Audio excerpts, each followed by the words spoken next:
Les 6 excuses qui nous maintiennent dans le retard. Il existe 6 excuses qui nous empêchent souvent d'avancer dans la vie. Et notre esprit nous convainc que c'est vrai, même lorsque la réalité pourrait prouver le contraire. Donc on s'accroche à ces excuses-là et nous vivons presque au crochet de ces justifications. Malheureusement, elles nous freinent dans notre ascension et dans notre épanouissement. La première excuse, je suis trop jeune ou je suis trop vieux. C'est une excuse qui est beaucoup répandue. Certaines personnes disent, je suis trop jeune pour faire ça, je suis trop vieille pour faire ça, je suis trop vieux pour faire ça. Moi-même aussi, là, j'ai pensé à un moment que j'étais trop jeune pour faire certaines choses et parfois trop vieille aussi. Mais en réalité, l'âge n'est pas toujours un obstacle. Tu vois, non, c'est souvent un obstacle mental. Tant que tu en vis, tu es dans le présent, ou bien tu as la possibilité d'agir. Il existe plusieurs formes d'âge. Ça, c'est selon moi. Il y a l'âge biologique, il y a l'âge psychologique, il y a l'âge social, il y a l'âge professionnel. René Kaïla, c'est l'âge professionnel. Parfois, ton âge psychologique peut être mature que ton âge biologique. Certaines personnes très jeunes parlent avec une grande sagesse, tandis que d'autres plus âgés peuvent garder une énergie très jeune, enfant même. Donc, tu peux décider de la manière dont tu vis ton âge.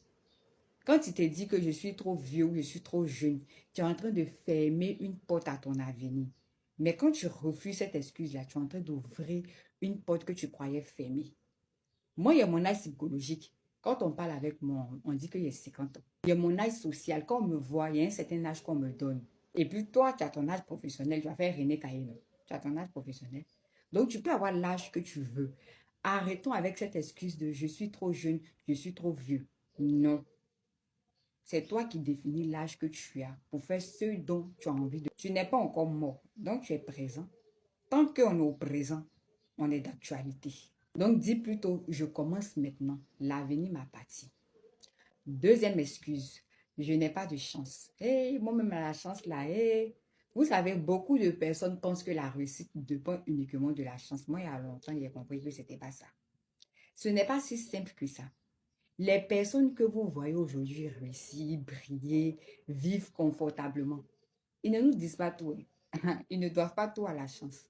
Souvent, derrière ce que on appelle chance là, il y a de la préparation, il y a du travail, il y a de la persévérance, de la discipline. Les gens montrent souvent le résultat. On montre le héros, on ne voit pas les coulisses.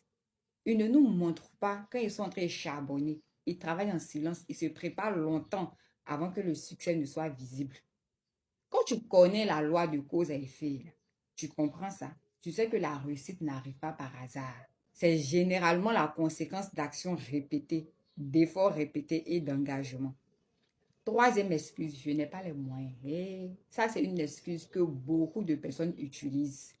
Je n'ai pas l'argent, je n'ai pas les moyens. Si j'avais les moyens, je ferais beaucoup de choses. Mais il faut comprendre une chose. Le manque de moyens n'est pas toujours le vrai problème. Ah, mais tu sais. Très souvent, ce qui manque, ce sont l'initiative, la créativité, la persévérance. Beaucoup de projets dans le monde commencent sans grands moyens. Moi, quand j'ai commencé à faire vidéo, même actuellement, mais je fais vidéo, je n'ai que mon téléphone et mon trépied. 2 grosses ampoules. C'est tout. Beaucoup de projets dans le monde ont commencé sans grands moyens. Certaines grandes entreprises ont commencé dans un garage, dans une petite chambre, un coin de la table. Les moyens viennent souvent après l'action, pas avant. Quand quelqu'un a une vision claire, il commence avec ce qu'il a, même si c'est peu. Aujourd'hui, grâce à la technologie, beaucoup de choses peuvent commencer avec très peu de ressources. Créer du contenu, apprendre une compétence, lancer un projet, partager des idées. Voilà, Kélida. Donc, quand tu dis constamment, je n'ai pas les moyens, ça devient une manière de repousser le commencement. La vraie question, là, que puis-je faire avec ce que j'ai aujourd'hui? Il faut commencer petit, progressivement, avec ses propres moyens. Quatrième excuse, je n'ai pas le temps. Yeah. C'est probablement l'excuse la plus répandue. Beaucoup de personnes disent, je n'ai pas le temps. Je n'ai pas le temps de lire, je n'ai pas le temps d'apprendre, je n'ai pas le temps de commencer le projet. Pourtant, le temps est la seule richesse que tout le monde possède de manière égale. Nous tous, on a 24 heures dans la journée. La différence ne se fait pas sur la quantité de temps, mais sur la manière de l'utiliser.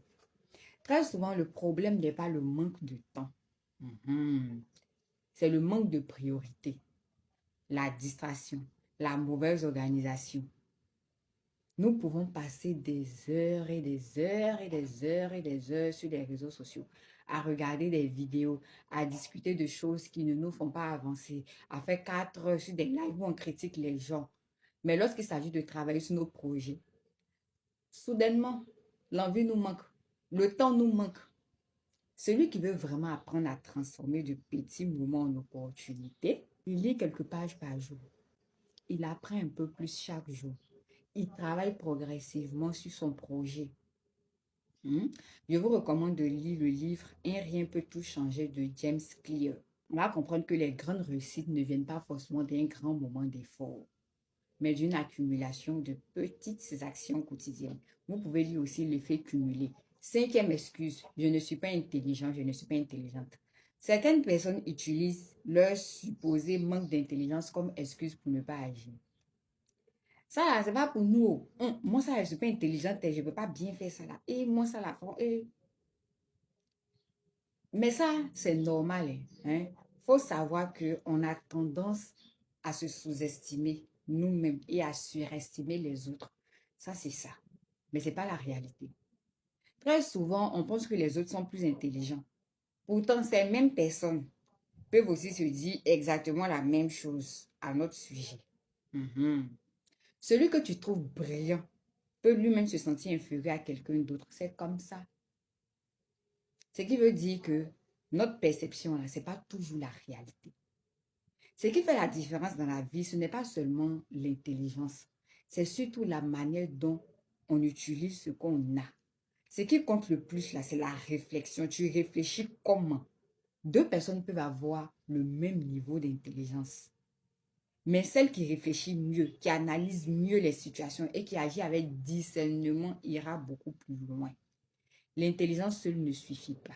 Vous n'avez pas remarqué qu'il y a des personnes très intelligentes qui ne réalisent rien parce qu'elles manquent d'initiative, elles manquent de confiance en elles, elles manquent d'énergie mentale, elles manquent de courage pour agir. Elles attendent que tout soit parfait. Pendant ce temps, d'autres personnes moins brillantes intellectuellement avancent, entreprennent, prennent des décisions et finissent par diriger ou inspirer les autres. Regardez bien. La vraie différence, là, ça se trouve dans l'attitude. Donc, ce n'est pas seulement ton niveau d'intelligence qui détermine ta réussite. C'est la manière dont tu penses, la manière dont tu te comportes, la manière dont tu utilises ton potentiel. Alors, au lieu de te demander si tu es assez intelligent, demande-toi plutôt, comment puis-je utiliser au mieux l'intelligence que j'ai déjà? Et tu es bête, tu n'es pas bête. Il y a une autre excuse, je n'ai pas la santé. Certaines personnes utilisent la santé comme excuse pour ne pas avancer. C'est vrai que la santé, c'est important et il y a des maladies réelles qui peuvent limiter certaines activités. Mais il faut faire très attention à la manière dont nous parlons de notre santé. Aujourd'hui, les médecins expliquent que beaucoup de maladies sont psychosomatiques. Ce qui veut dire qu'on a certaines douleurs, il y a certains malaises qui sont liés au stress, aux émotions ou à un état mental négatif. Donc, une personne répète constamment, quand tu répètes, tu dis, je ne me sens pas bien, oh. Hey, je suis toujours fatiguée, oh. Hey, toujours mon dos. Hey, j'ai toujours mal quelque part. Hey, ça va finir par t'enfermer dans cette réalité-là. C'est ta maladie, non? C'est pour toi. Il ne faut pas apprendre à développer la culture de la santé, de la gratitude. Au lieu de te concentrer uniquement sur tes petits malaises, mal de tête, fatigue passagère, petites douleurs, il faut prendre conscience de ce qui fonctionne bien dans ton corps. Il y a des gens qui sont 10 fois plus malades que toi dans le monde. Ils ont perdu un membre. Ils ont un handicap. Ils souffrent de maladies très lourdes. Malgré cela, certaines personnes continuent d'avancer, de créer, de travailler, de vivre. Quand tu passes ton temps à dire ma maladie, mon problème de dos, mon problème de santé, mon problème, tu utilises ce pronom possessif-là. Tu attires des difficultés dans ta vie. L'esprit est puissant. Hein. Ce sur quoi tu te concentres là, ça finit par prendre de l'ampleur. Il faut faire très attention à ne pas transformer chaque petite douleur en identité. Ça devient pour toi quoi. C'est ton bagage, non? Ça grossit dans ta main. Je ne dis pas d'ignorer sa santé. Tu es en train de dire de ne pas se définir uniquement par ses problèmes physiques. Il faut apprendre à vivre dans la gratitude. Notre je ne me sens pas bien. C'est ce que quelqu'un qui est couché à l'hôpital là-bas veut. T'imagines? Donc, ne laisse pas un malaise passager devenir un frein permanent à ton épanouissement. Tant que la difficulté n'est pas plus forte que la volonté de vivre ou d'avancer, elle ne doit pas devenir une excuse pour abandonner tes projets. Il y a des maladies là, toi, mais il faut les appuyer. Donc, ces 6 excuses, j'espère que j'ai fait tous les 6. Je ne suis pas trop jeune, je suis trop vieux, je n'ai pas de chance, je n'ai pas les moyens, je n'ai pas le temps, je ne suis pas intelligent, je n'ai pas la santé. Quand on analyse bien ces excuses de près, là, on voit souvent que ce sont des barrières que notre esprit a construites lui-même. La première étape pour avancer, c'est d'en prendre conscience. Le jour où tu refuses que ces excuses prennent le pouvoir sur ta propre vie, tu vas voir que les choses vont aller bien. Je vous recommande de lire le livre La magie de voir grand de David Schwartz, j'espère son nom là, c'est tellement compliqué. La magie de voir grand.